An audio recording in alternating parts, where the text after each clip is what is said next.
بسم الله الرحمن الرحیم. زه امجد خان ډاکټر چیک یوټیوب چینل سره نه تاسو په خدمت کې یو نوې ویډیو یو نوې ټاپک سره حاضر شوم. امید ساتم چې دوستان به خیر خیریت سره وي.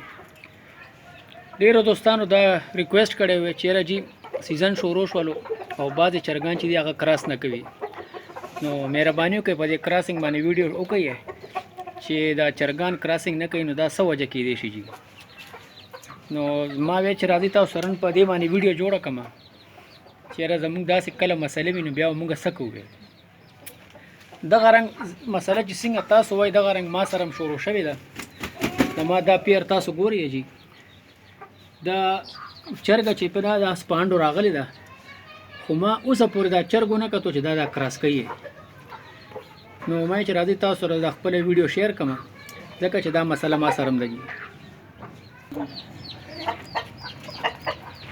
دوستانو چې کله داسې آلات کنه نو تاسو به پیله سکوي، تاسو به پیله چرګ چکوي. دا ویډیو تاسو ته دوه په دې درته خیمه دا دوه ما کولو پرې تاسو هم داسې کولو پرېږدئ او وګورئ چې چرګ ور سره خپل رضامندي کوي کنه کوي. نو دې آلاتو کې ته وګورئ تاسو زمانه چرګ بالکل د چرګ نه نه یریږي او نږدې نږدې ورته کېږي. نو دې مطلب دا چې چرګ فل رضا ده.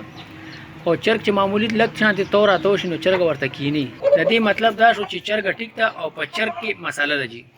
نو چې داسې مسله کله وي نو تاسو پیله څه کوئ، پیله به خپل چرګ رانیسئ او ګورئ چې آیا کوریس کې خو نه دی. زما دا چرګ آلریډي په کوریس کې دی. نو یو وجه زما ذهن ته دا راځي چې یو وجه دغه ده. دویمه وجه دغه راپېښ شي چې تاسو به چرګ رانیسئ د هغه به وګورئ چې په خپو کې چې کم چانډې وي ورته وایي که نه هغه خو نه دي شوي، خپو کې خو دانې نه دي شوي.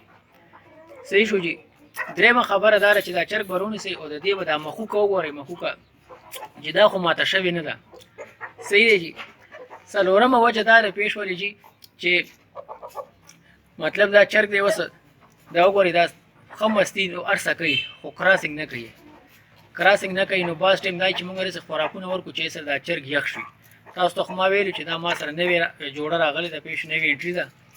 دې نه مخکې چا سره وي هغې چار رنګه ساتلي دي پېښ ولې که نه او صحیح هر رنګه فیډ ورکړی دی. نو یو دغه وجه هم کېدی شي ما له پته نشته دی پېښ وي جي. نو زه به روړم دې له ما او دې له به زه اوس ګرم خوراک ورکوم پېښ چې دا کراسینګ شروع کړي پېښ شو جي.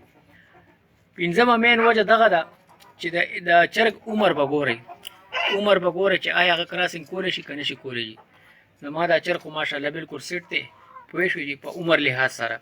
خو دغه دا دی پکې چې دا کراسینګ نه کوي.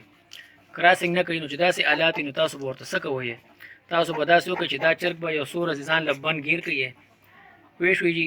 او دننه چې کومه پنجره کې چې دی که نه هلته به ورته چرګه مرګه یو هم نه پرېږدي، ورته ځان له ویګیر کوي. دې له به د ورځې دوه قسمه ګولۍ ورکوئ. یو ګولۍ د سهارې به ورکوئ ایویان 400 به ورته شروع کوي. صحیح شو جي. دویمه ګولۍ چې کومه ده نو هغه د ملټي ویټامنز دي.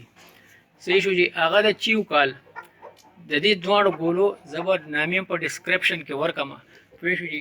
او دې سره به تاسو یو دغه به دا کوئ چې دې سره به یو انجکشن دی اب ورته لګوئ. هغه انجکشن به دې ته لګوئ ټیسټوویران انجکشن دی جي. ټیسټوویران انجکشن دی جي پوه شو جي. هغه به ورته تاسو یو سی سی لګوئ 24 غنټې کې یو سی سی ورته هغه لګوئ. د دې چرګ به کم سے کم 10 ورځې به تاسو علاج کوئ.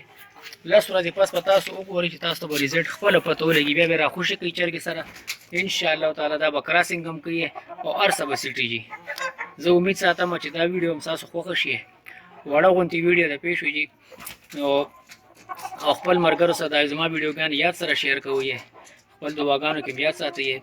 او زه تاسو ته بیا یو ځل ریکویسټ کوم چې زما چینل په یاد سره سبسکرایب کوئ او چې کم بیل آیکن راځي که نه ګنټۍ چې ورته وایي هغه چې راځي نو په هغې کې آل باندې پریس کوئ. نو دې کې چې زما کمې ویډیوګانې دي رات نوې ویډیوګانې فرش ویډیوګانې هغه تاسو له ډایرکټ راځي، تاسو به زما ویډیوګانو پسې نه ګرځئ. صحیح شو جي. نو که دې کې بیا هم تاسو په کومه خبره باندې نه پوه شوي نو ما نه تپوس کولی شئ، کمنټس کې بالکل تپوس کولی شئ. او زه امید ساتم چې دا ویډیو به انشاءالله ستاسو خوښ کېږي. خپل دعاګانو کې یاد ساتئ. خدای پامان.